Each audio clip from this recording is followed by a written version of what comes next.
Okay. All right. Okay. Are we ready to start? Are we ready to start? Are we ready to go?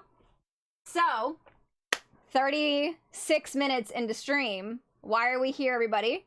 Welcome. It is book club night. It is the first Friday of the month, which means that it's book club day. And we are going over our book for February, which was The Gilded Wolves by Roshani Chokshi.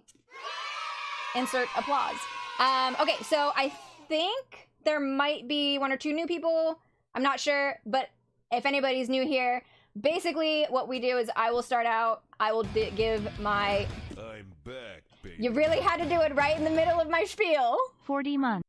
Why do I feel like that was a weird way to start that? I'll go over my review. I'm trying to get out of the habit of like running through the whole plot of the book. So I'm going to do more of like a regular review this time around, which is why I have notes. So I can kind of keep, knowing where I'm going. And then we will transfer over. I will bring up the screen and show all of your guys' reviews, and we'll go through star ratings, we'll go through regular reviews, we'll go through quotes, and so on and so forth. So, I'm gonna, again, as always, which I say every fucking time, I'm gonna try not to ramble on too much in this part, because we have a pretty solid number of reviews. I do actually know how many reviews there are. There might be one more incoming. I know somebody is trying to finish the book, and I was like, you have maybe 30 minutes before I get to the reviews. Okay, so just to get it going, we read The Gilded Wolves. This has been on my TBR since I want to say October of last year. I bought all three of these. So my friend Emily, this is her favorite series, like, of all time. She was telling me this is basically her Addie. Like, this is her absolute favorite. So I really trust her reviews on things. I very much trust her like taste in books. So I was like, bet. And I bought all three, and they've been sitting on my shelf ever since, waiting for me to get a chance to read them. So I was very excited when we chose this for book club, because it was finally going to be like, you have to sit here, you have to sit down and read it, like, no putting it off anymore. Very exciting.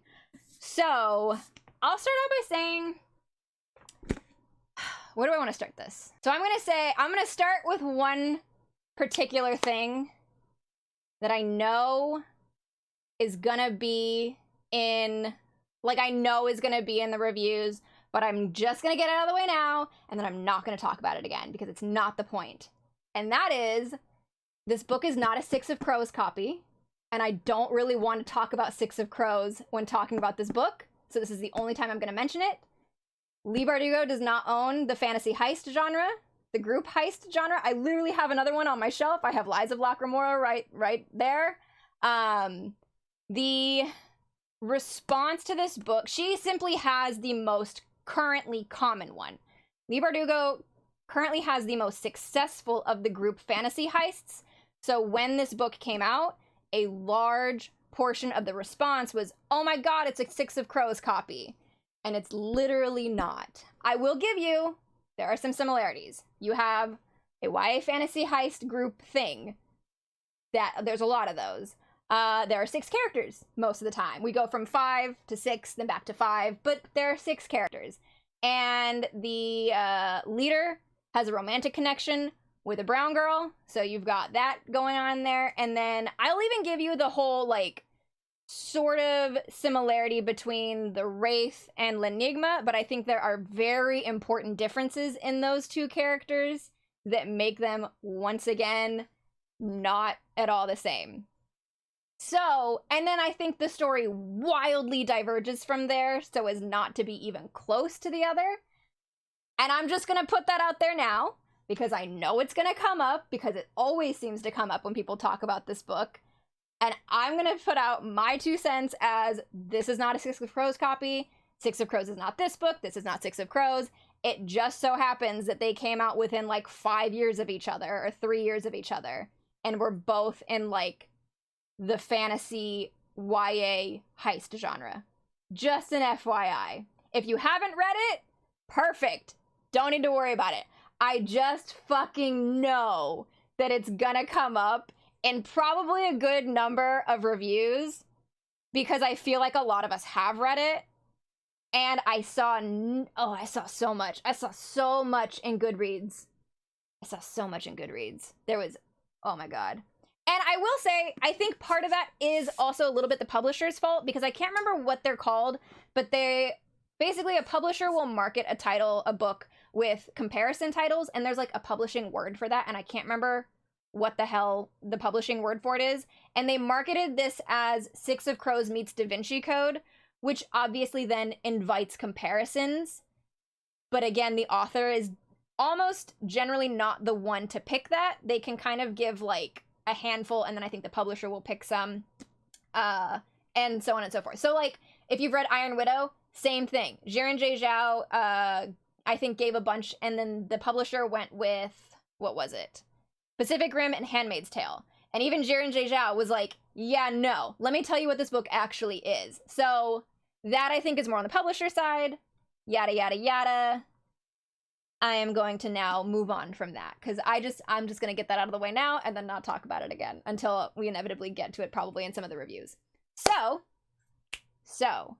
I did not see any Da Vinci Code comparison, I guess, because it's based on biblical themes. Yeah, so it's the idea of like biblical themes and the puzzles. So it was very Da Vinci Code in that sort of like, because like Da Vinci Code, this is less a heist book and more a treasure hunt book, which is actually how Roshani Chokshi describes it. She describes it as a treasure hunt more than a heist. It's like a overall treasure hunt that has like a series of small heists that get you there, which I think is the important distinction, and why it's more similar, I think, to the Da Vinci Code.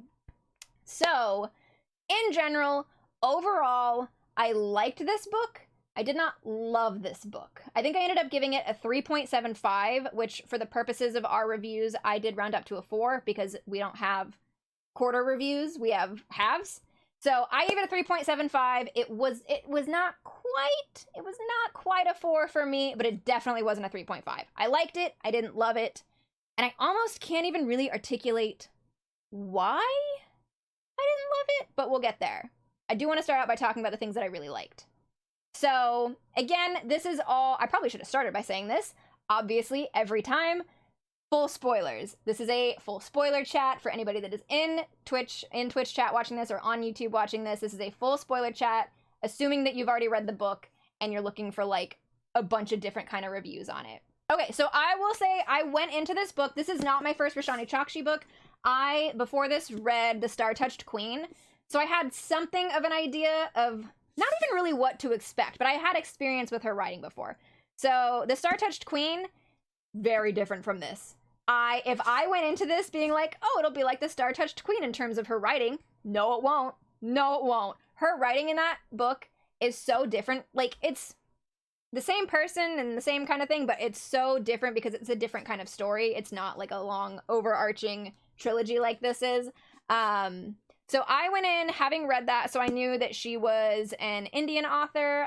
She's actually half Indian, half Filipina. I knew that she was a woman of color who uses Indian mythology in her stories a lot. Female reader for Zafia and Layla's POAs. Man, should we just bring that up now? I may as well we'll talk about it more in the reviews, but if you did the audiobook for this, I am so sorry. And if you did the audiobook for this and you didn't like it, I feel like that's probably a good reason why. This is one of the worst, probably the worst audiobook I have ever heard in my life. So if you did the audiobook for this book, I am sincerely very sorry. I only heard a couple clips of it because Aaron will send me clips while he's listening sometimes. And holy shit. I don't understand how that man got hired. The female reader, from what I heard, was fine. The male reader is horrible. He is so bad. He was the worst. And then I looked it up.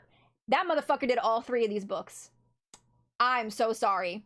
I'm truly so sorry. If you read this and you didn't like it and you did the audiobook, I would be willing to bet you probably would have had a better time with it as a physical book. I'm so sorry. Anyway, not to immediately get sidetracked. If you're new here, I do that all the time. I will get sidetracked off of literally anything that I'm talking about. Works great. That's why I like having this up here, because then I can show that it's your fault. Focus? You focus. You focus. As a physical book reader, I think my favorite part of this book is the characters. I loved the characters, and if you were with us, if you've been with us since November, and you read the Atlas 6, this book, as far as the characters go, I feel it's very much the anti-Atlas 6. And what I mean by that is that the Atlas 6 is a very short book that has 7 points of view in a very short amount of time. And because Olivia Blake, because she had you in each of their minds, she had you in each character's point of view, at no point did she ever have to make them interact to build their character. So she just never did. And so by the end of that book, you have like these characters that have been together for a year, and some of them have straight up never interacted. And it's very weird. And the development of the characters is all off because of it. And there's like no personal relationships. It's super bizarre. This, however, you have 5 points of view. I believe 5 points of view. And even though you have a point of view for almost all of the characters, I sincerely feel like there is more development in interpersonal relationships. So I think you learn almost more about a character outside of their own POV than you do in their own head, because the interpersonal relationships in this are done very, very well. And I really liked, like, by the end of this book, by like a third into this book, I very much had the idea that this is a group of friends who love each other very much, who care about each other very much, who know themselves and each other very well. And I feel like she just wrote those interpersonal relationships very incredibly well. The strongest, in my opinion, is Zafia and Layla. They have my favorite relationship is between the two of them. Obviously, I like the sexual tension between Layla and Severin. That was a lot of fun. I had a great time with them. But Layla and Zafia really truly shined as the best relationship. I also really loved Tristan and Severin, because Tristan, I do think, ends up being easily the most underdeveloped character. He kind of just feels like he feels like Severin's little brother. Like, I feel like that ends up being the characterization for Tristan, which by the end of the book, I was like, oh, that's why. So, because spoiler alert, he fucking dies. So I was like, man, all of these characters I feel like I had a pretty good handle on, except for this one, and he's gone. So I guess that's why. Awkward, but yeah, I felt like they all played off each other very well. Enrique and Severin's relationship I liked a lot. Severin and Hypnos, like, just the interpersonal relationships and the way that they all worked and meshed together, I felt was very, very well done. I felt it was very strong. I liked that everybody in the group, because we talked about this before, there's really only one white character. Tristan is the only white character in the group.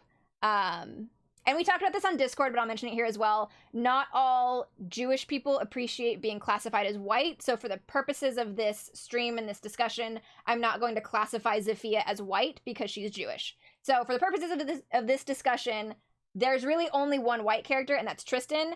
And what I liked and what I think Roshani Chokshi did very, very well is that she established that these characters are not white. She established their backgrounds and their heritage. And then that did not become their entire personality. That was not, it informed everything about them. It informed their decisions. It informed the lives that they'd led, but it did not become the character. They were not, like, it wasn't their entire reason for being. So I felt like it was done very naturally. It was done very well. At least Tristan left behind sociopathic bird torture. There was a lot going on with all of these characters that I just felt was really well done. Zafia, again, like, I think she had the best relationship, and she was also the shining star of a character for me. I love how she was written. I love how Roshani Chokshi clearly took a lot of care in writing her as an autistic character, and I learned after the fact that she had sensitivity readers specifically for Zafia's autism to make sure that she got what she wrote in there correct, and that she did justice to Zafia as a character and as a person, which I really, really appreciated. And maybe we'll talk about that a little bit more. But yeah, overall, like, the characters really, really carried it for me. I liked the plot, I liked everything else, but like, the characters themselves are what made me care so much about the people in this book, the story in this book, where they're going. Like, I like the characters so much. I felt like she just developed everybody really, really well. Zafia was indeed the best. What I really loved, and part of why I loved her and Layla so much, was the care that went into showing her masking. So one of the things that Zafia does, especially as they get more into the heists, and she has to help out on the heist, and she has to go undercover, she has to, get into the thick of it, which she's not at all comfortable with. But I feel like Roshani Chokshi did a really good job at describing her masking, where she would look at the people around her and imitate them because that's what is expected of, you know, what she feels is expected of her. She'd be like, okay, I see the way that you're acting, the way that you're talking, the way that you're moving, the way that you're dressing. And I know that even though I don't understand that, and I would not think to do those things, I understand that the society around me considers that to be normal. And so I will try my best to do those things. And I thought she was really good about showing that and also keeping us in Zephia's head about how uncomfortable it made her and how at no time did she feel okay with it. She was constantly thinking about the way that the fabric felt against her skin or the amount of smells that were in the air or the sounds that were around her, because she just had sensory issues that were not good in a crowd or in a crowded place or wearing certain clothes. And Layla was very, very, very good about recognizing those things. Right down to, I think one of my favorite scenes with the two of them is when Zephia has to get dressed for one of their missions, and Layla lays out 3 dresses, and she's like, I put out 3 dresses for you. Any one of these will be good. And she says, this one is good because you won't be super noticeable. There's not a lot of bright colors. This one will be good because you'll fit in more. And this one will be good because it's got embroidery and you can count the stitches when you get nervous.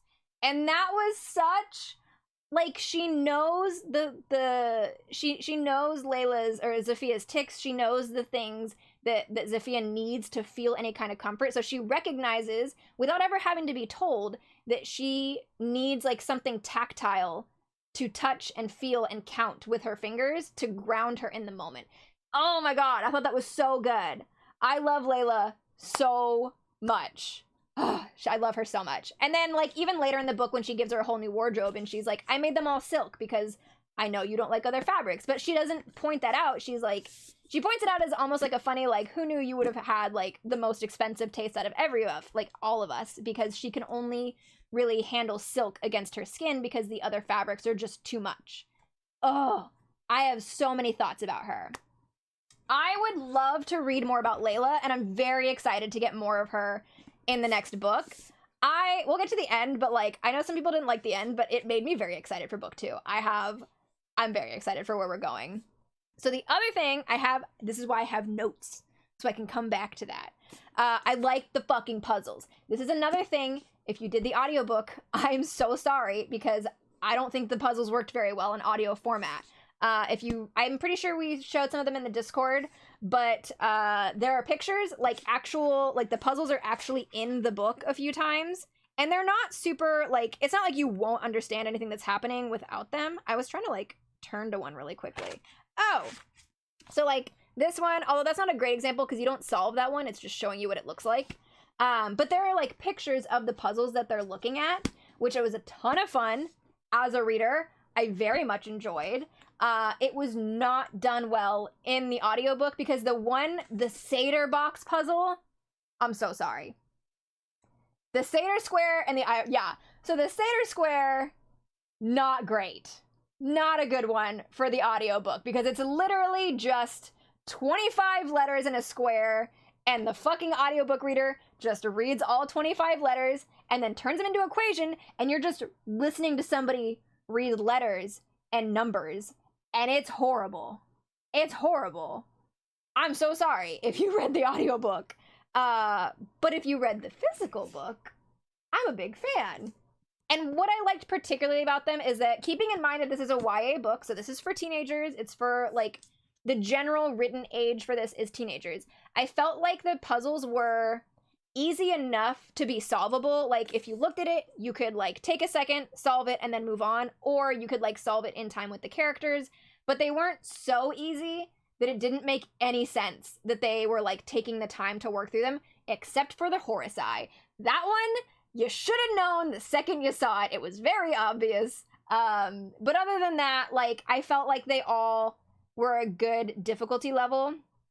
And I think between those and the history, this book, especially the first half of the book, felt very much like an early Assassin's Creed game. Like, somewhere in the first 4 Assassin's Creed titles is where this one felt, and it hit that same note in my brain. It, like, scratched that same itch, and I was very, like, I was living for that. I was so into it. And speaking of history, I caught on pretty quickly, and I was really excited pretty quickly about the whole, like, oh, this is about colonialism. This is about cultural exploitation and theft of other cultures. And I love, she wrote that into literally everything about this book. Like, literally every single piece of this book is about colonialism and the exploration of that within a fantasy genre, but like a lot of it is still really, really in there, to like from the overt stuff, like obviously the World Fair and the exhibits that they have in the World Fair, and you're like, oh, that's very much in your face. This is super racist. This is very colonialist. Oh my god, what the fuck? So you have like the really overt stuff like that. And then you have the more insidious, the more slightly subtle, if subtle is a word for it, but I don't really know that it is. It's not subtle, but like less overt, in that once I kind of caught onto that, or once you realize that, and you realize the reason there are so many mythologies, because there's like Egyptian mythology, there's Grecian mythology, there's Middle Eastern mythology, like it's coming at you from all angles, and you're like, what the fuck, where is any of this coming from? It doesn't fit, none of it fits together, it's very out of place.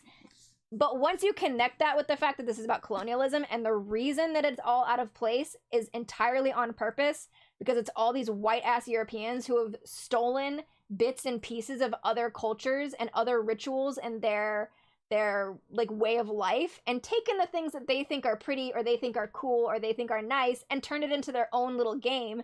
And that's why none of it fucking fits together and doesn't make any sense, and it takes the literal historian to figure out most of it. Like that, I thought she did very, very well.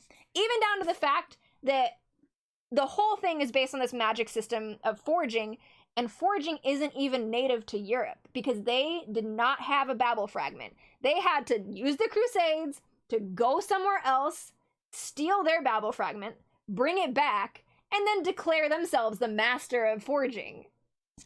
If that ain't the whitest shit I have ever heard in my life, it is literally in everything about this, and she wrote it so well, and I appreciated that a lot. So all of that I really, really liked. Like, I was a big fan of all of those things.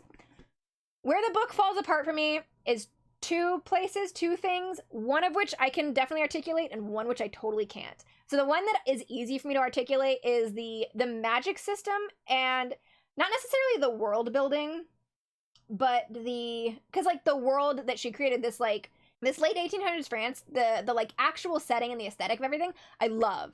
But the magic that she builds up, I'm still very confused on.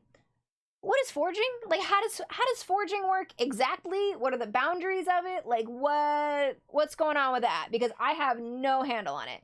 And I think, Steven, I actually copied and pasted something that you wrote when we were talking in Discord, because I really liked what you said, where I was like, I don't understand about forging. And Steven said, it's art and technology without boundaries, which works with the Belle Epoque setting. And I agree, it's the without boundaries that gets me. What are the boundaries of this? Because when there are no boundaries to it, it becomes they make magic things, exactly. It becomes a magic system of convenience, which is, like, I didn't love in the book. Like, every time they needed something, it was like, oh, we can forge it. Oh, we have it over here. Look at this forged item. And I'm like, I don't know, what can you not forge? What are the limits to this? Because I don't know. I don't understand. I have no inkling of how this works. And we were kind of talking through it in the Discord, and I think we came across like a couple different points. One is that of the 6 characters that we spend time with, only 2 of them can forge, and that is not super helpful in understanding how it works. And even the 2 who can forge, we never are in their point of view when they do it. So I've never seen anybody forge. I don't know how it works. What does it feel like? What does it look like? What does it take? What does it cost? I feel like they didn't forge enough, but there were always very conveniently placed forged items, I suppose. Like finding the fucking mirror fabric, or like the stuff in the dresses, like all of it was just very convenient, which I didn't love. And then I'm still confused on the Babel fragments, and I figured out why the Babel fragments confuse me so much. And it literally comes down to the fact that they're called Babel fragments. Because the whole thing comes down to the idea of they're pieces of the Tower of Babel. Which, correct me if I'm wrong, the Tower of Babel is only a story in Genesis in the Abrahamic religions, right? Yes? because so that means Judaism, Christianity, and Islam. And so the whole Babel fragment, they're pieces of the Tower of Babel, the explanation for what they are only works if we're accepting that the Abrahamic God is truly the God. However, that doesn't really fit, I feel, with the tone of the book, so I don't think that's what we're doing, and that means that it's more global and other cultures have other explanations for what they are and what it is, and I want to know that, because, like, what are they really? Because I don't think, they're not really Tower of Babel fragments, or they could be, but they're not the only, like, I just have a lot of questions about what they are, where they came from, and what they do. Like, at the end of all of this, I don't know. And so that is kind of a little bit where it fell apart for me, was the magic system and all. It's like the fantasy aspect of the historical fantasy is a little bit where it lost me. And then the other thing is just that, like, at no point did it really, like, sink its claws into me fully, where, like, I could not put it down and I had to be reading it, like, I had to devour it at all times. It just never hit that point for me, and I can't even tell you why. Because I loved the characters, I liked the plot, I had fun with the setting and the puzzles, I was invested in the story. There was just something that it was missing that I cannot articulate, and that is super unhelpful in a review, and it's very personal, and it's very subjective, but that is where it is. So, yeah. 3.75. I had a really great time. Like, I had a good time with the book. There are a lot of things that I really, really liked, but there was enough about it that I either didn't like or felt was incomplete or could have been more, like, fleshed out. Babel fragments are a mystery, but I think that gives the character something to discover later on. I think if forging had not been so unexplained, I could have forgiven the Babel fragments being unexplained. I think the two of them both being confusing to me wasn't helpful. I could have taken one of them being explained and one not, but both was a little much for me. Oh my god. That was pretty quick. I did that pretty well. I feel like that's most of what I thought about this book. 3.75, not quite a 4, definitely not 3.5. Had a good time with it. Very excited to read the next ones. I'm such a sucker for book 2. You have no idea. I'm so excited because I will tell you, one of my least favorite tropes is dude is a dick to the woman to push her away to protect her. And this isn't that trope, but it was very close. It was very close. It was like an offshoot of that trope. Severin being like a huge dick to Layla at the end out of grief. I understand, like, I get where he's coming from. I truly understand why he did it, because he didn't do it to protect her. He did it out of grief and out of guilt, because he, in that moment, he chose to protect Layla, and Tristan died because of it. In his mind, he chose Layla over Tristan, and Tristan died because of it. The one person that he had always sworn to protect. And his response to that is, this was my fault. I'm incredibly guilty. I'm gonna push you away. And I understand. I don't like it, but I understand where he's coming from. But what it's setting me up for in book 2 is a fake dating trope. And I am savage for a fake dating trope. I don't care. I love it. It's like, it's my fucking favorite thing. So the way that Layla and Severin have now set us up for a fake dating trope in book 2, I'm fucking sold. I'm in it. I'm all, woo! I can't wait. I cannot fucking wait. So as soon as we got there, I was like, nope, you know what? I'm okay with this. And especially fake dating with somebody that you're mad at? Is there anything better? No. The answer's no. I'm very excited. And I'm very curious to see what we do with Tristan, because I'm telling you right now, that boy is not dead. Like, I am absolutely expecting him to come back, because it's very suspicious to me that Severin didn't go to the funeral, and, like, maybe it's just a grief thing. Maybe he didn't feel like he had the right to go. Maybe he wasn't ready to go to the funeral. But Severin is also the only person, other than Layla, who knows about Layla, who knows that there is a period of time after somebody dies where their soul is still alive, still there, and can be put into another body, another vessel, another whatever. So maybe that has something to do with it. But what really sells me on the idea of Tristan not being dead or coming back in some way is that we got the serial killer shrine of birds after he died. And that makes no sense. You don't put that kind of plot information in there when you're done with that character. Nope. So he's coming back. He's coming back. I'm curious to see how we're gonna do that. If he doesn't, how mad will that make you? I don't know. I guess it depends on what we use that information for. Because, I mean, there is a way... I suppose there's a way where you use that information without Tristan being alive. Like, if you're talking about things that happened in the past. But, I don't know. I'm curious to see what she does with it. And I think it's going to end up being that he's back in some way, shape, or form. He 100% killed all the dads. That's an interesting take that I could totally see because... we never really got a lot of their lives of the dads. So that could be a thing. Okay. All right. Are you ready? You ready to check out yours? So all of that said, up until now, our most divisive book here in book club was We Hunt the Flame. And I maintain that you were all wrong about that. That book is a treasure. You were all wrong about it. I have a feeling this is going to be a little bit more divisive than We Hunt the Flame. I am very curious to see where we go with this and how this turns out. Okay, so we have 25 responses. 22 of you gave me your names. 3 of you were cowards. There's always some. If you're new here, there is a level of friendly roasting that goes on. I would say I'm sorry, but I'm not.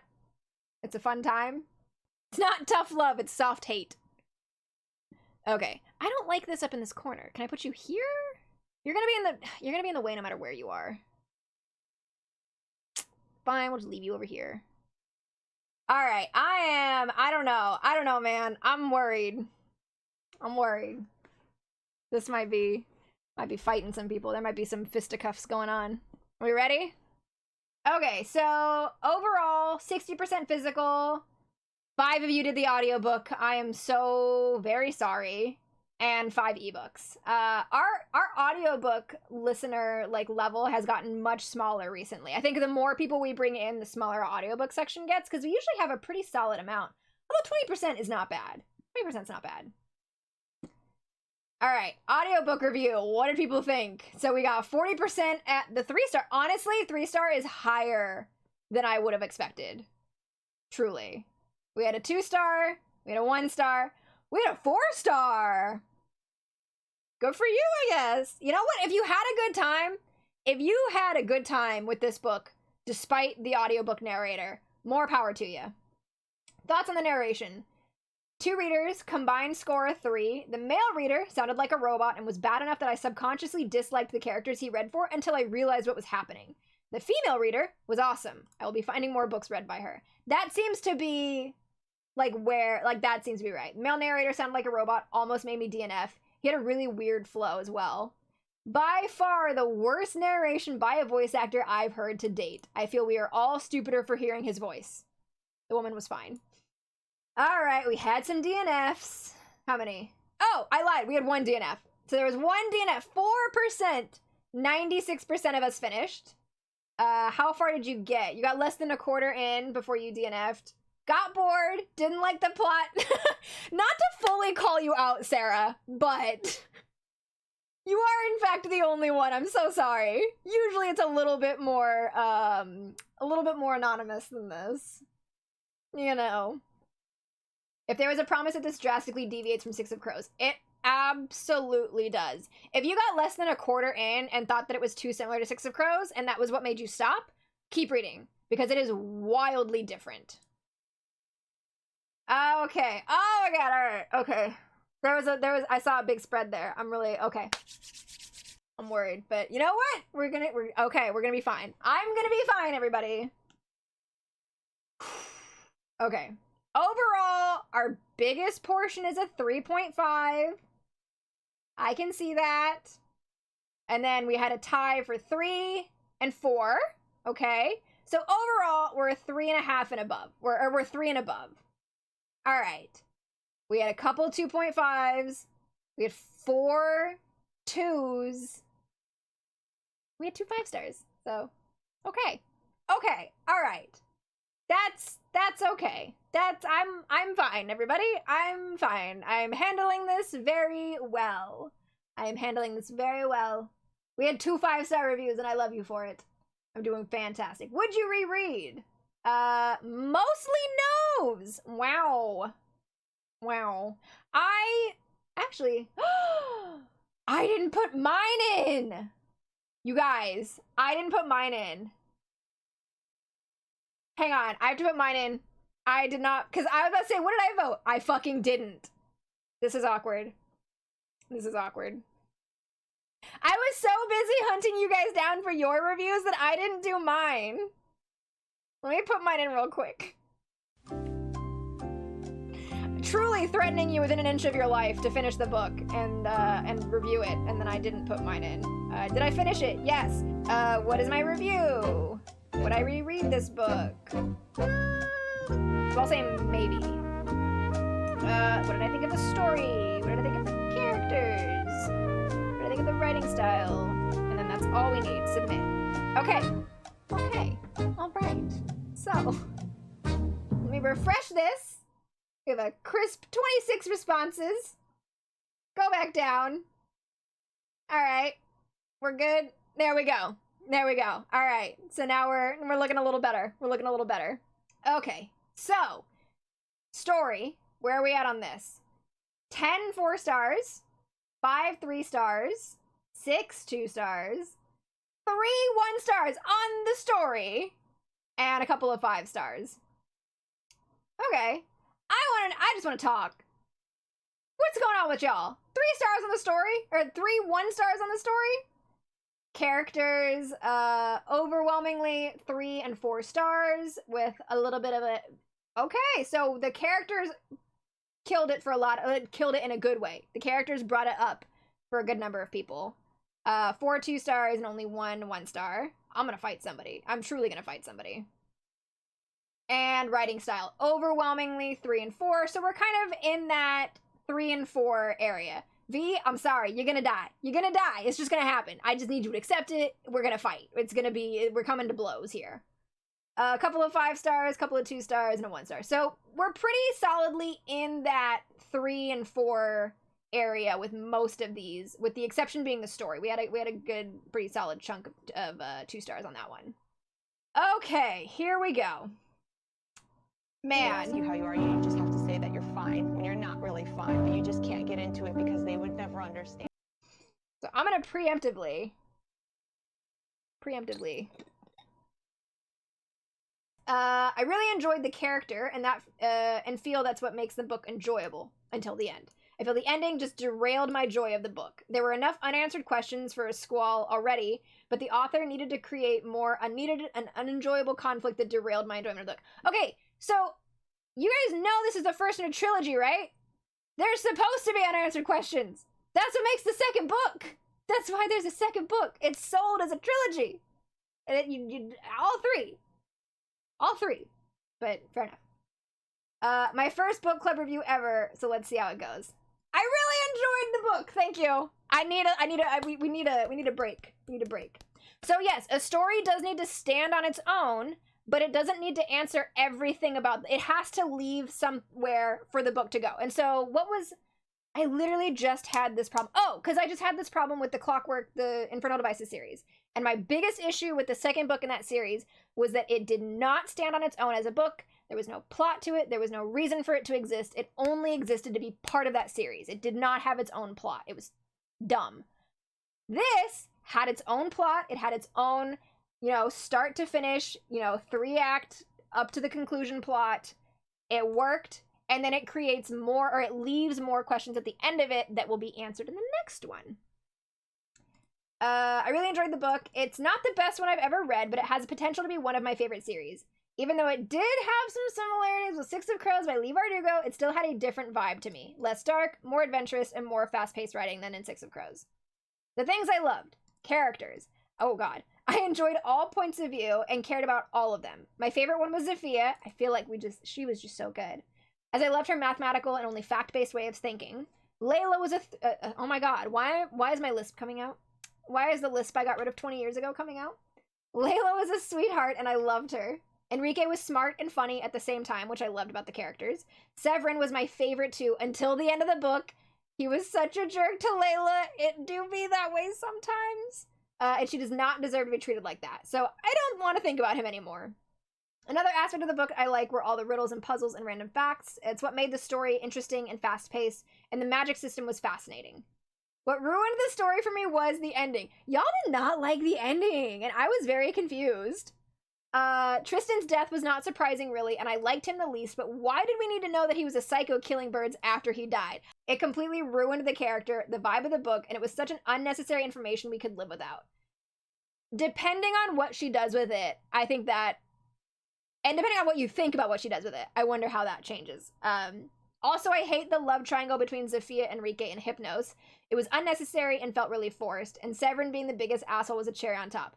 So, going on the love triangle thing, so my friend Emily, who loves this book, absolutely abhors love triangles. They are her least favorite thing, and I have never seen anybody get so mad about love triangles as she does. However, and she did tell me this going into it, she said there is a love triangle, but it's done very well. And since we didn't see much of that in this, I imagine that means going forward, it'll be done very well. I'm relatively indifferent to love triangles. I neither like nor dislike them. It just depends on how they're written. But coming from somebody who absolutely hates this one, or hates love triangles, she loves it in this. I am, in fact, reading Infernal Devices with Emily. Do I have to tell you how much she hated book 2 because of that shit? That woman hates love triangles, and she was very upset about it in that book. But yeah, again, this is like her favorite thing, so she says it's really done well in this one, so I imagine that means going forward. And I'm curious.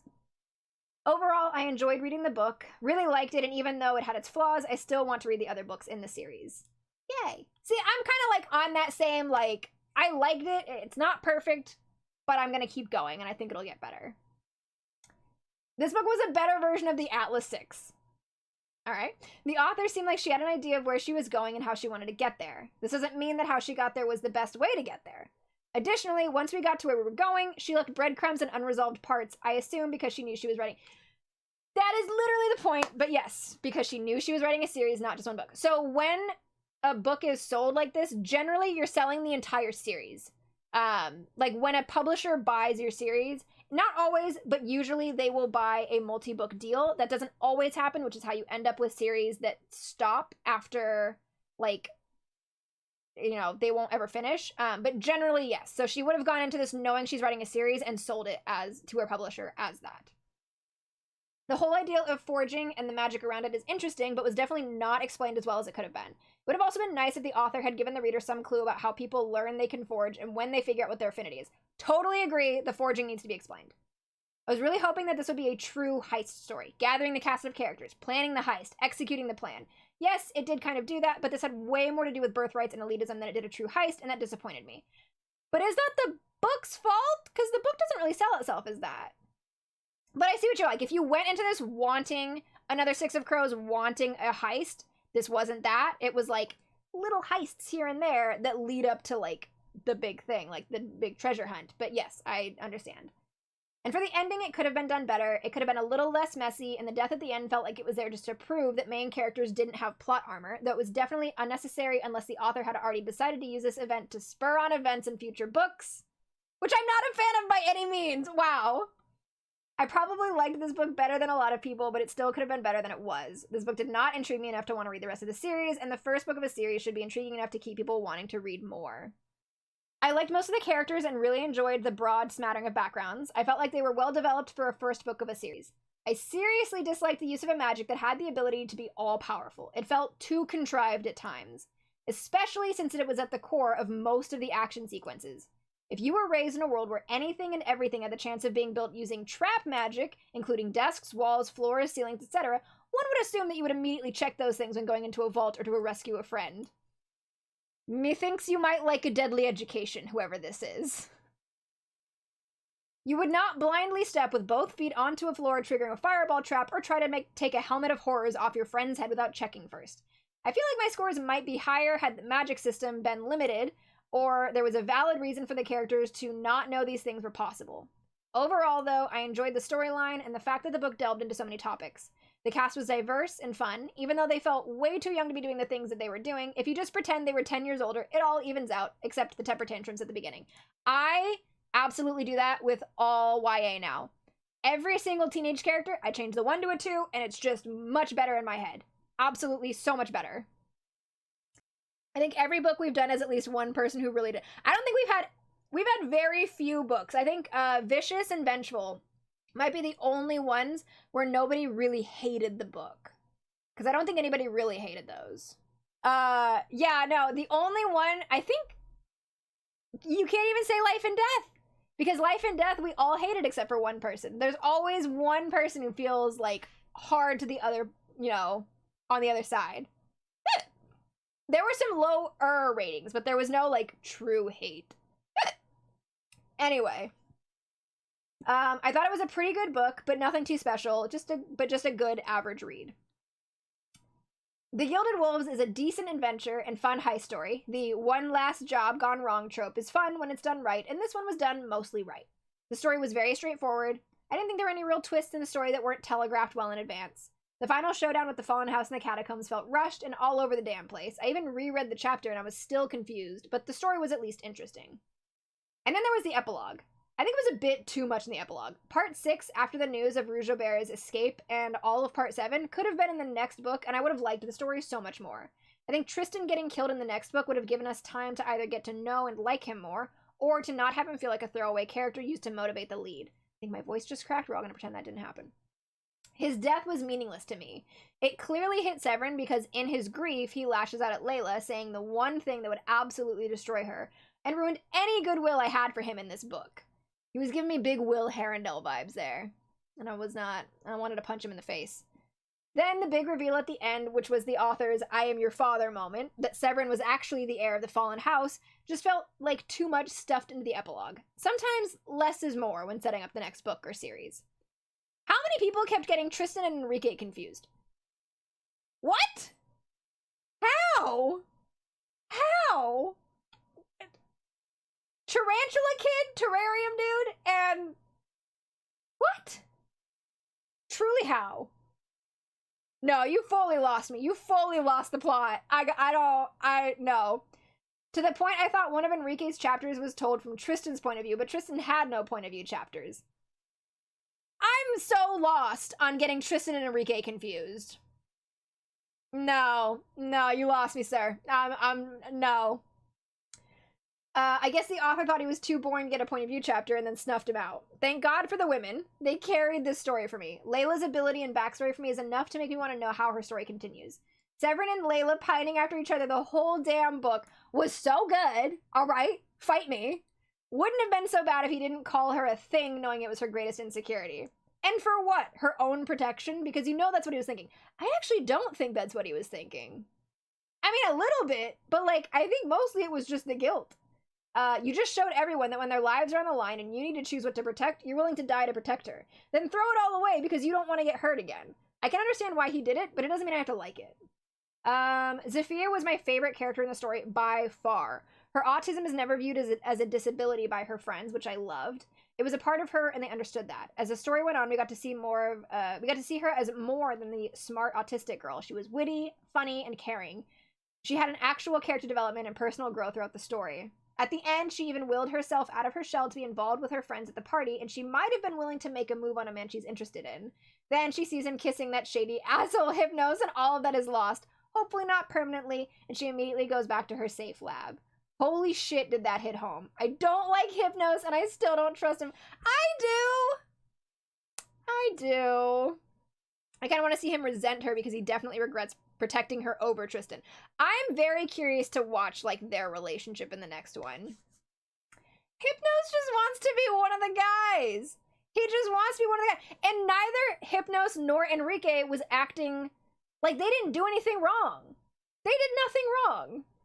The fact that it hurt Zafia's feelings doesn't necessarily mean they did anything wrong. It's an unfortunate situation where nobody was really at fault. This is our 4th book club book in a row with constant POV swapping between characters for each chapter. I didn't realize that. Prior, the Orange Tree did a great job of it, while Atlas 6 did not.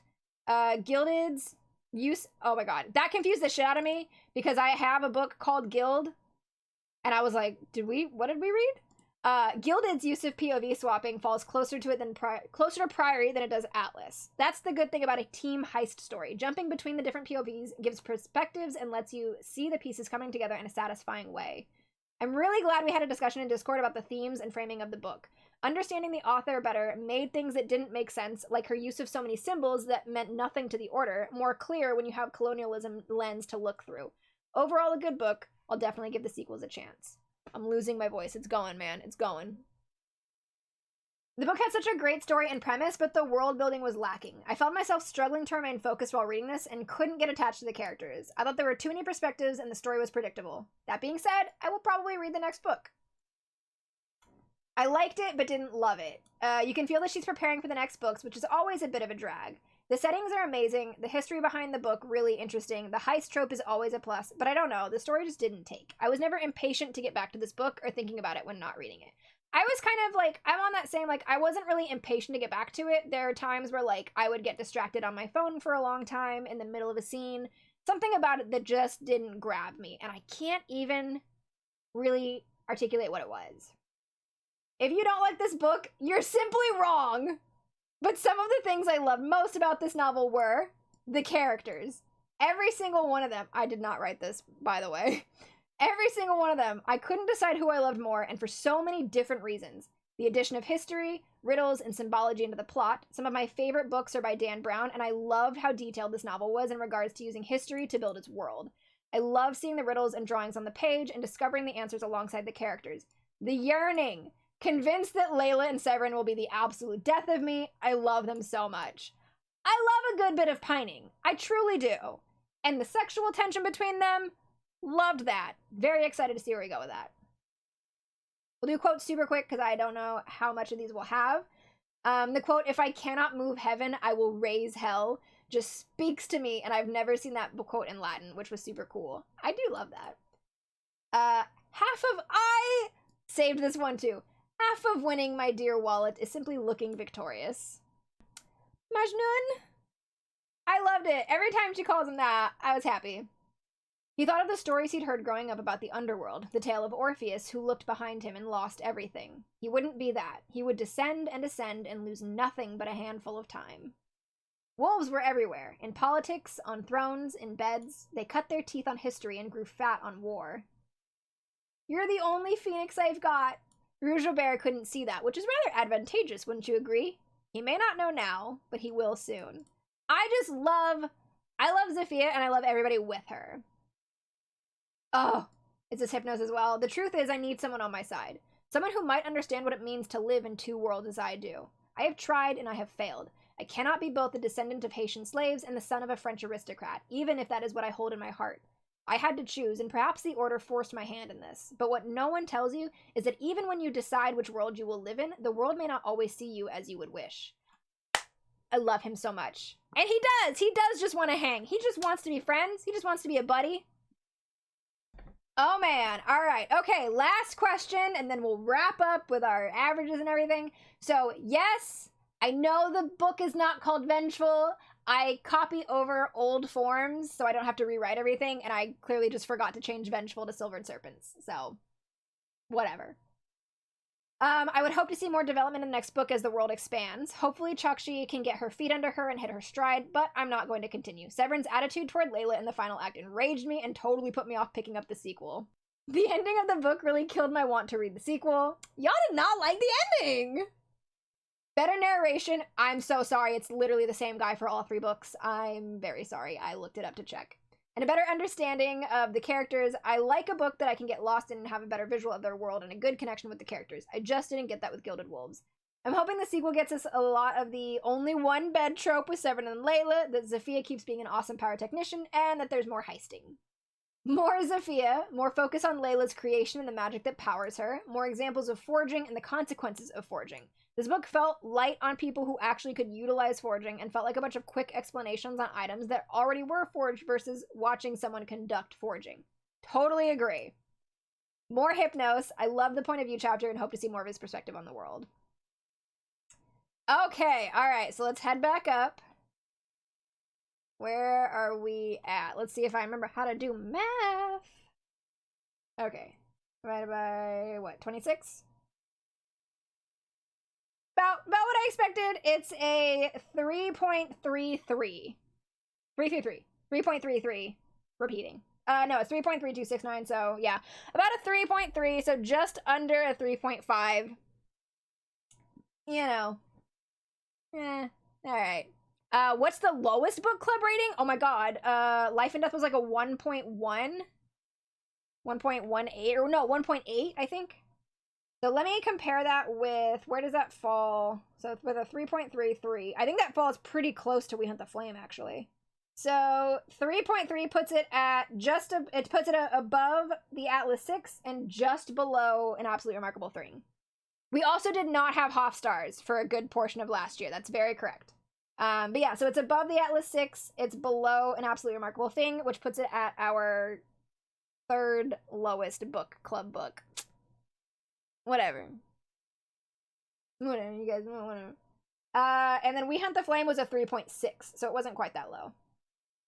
Was Priory the highest? Priory was an exact tie with Vicious. They both have a 4.32 for our average.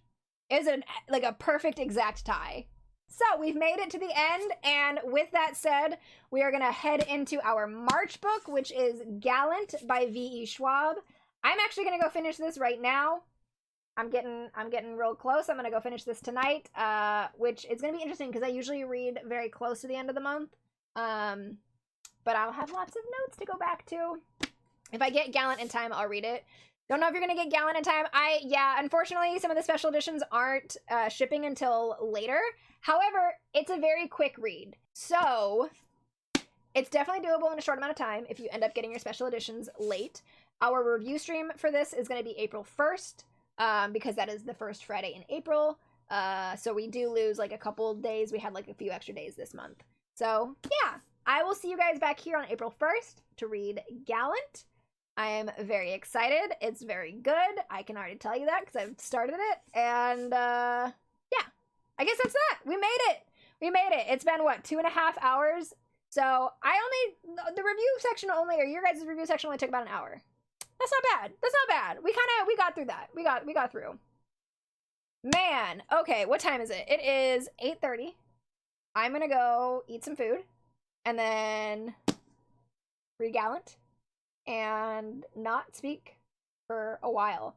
FYI, for those of you who are Twitch subs, we will not be having a movie night this weekend. Our D&D day got moved to Sunday, so I will not be around to host movie night, but I will see you back next week for the same thing, and I will see you back next week for our regular streams. So have a good night, everybody. Thank you for hanging out. Thank you for reading Gilded Wolves. Even if you didn't love it, I very, very much appreciate you giving the book your time and giving me your time and being here, leaving a review, etc., etc.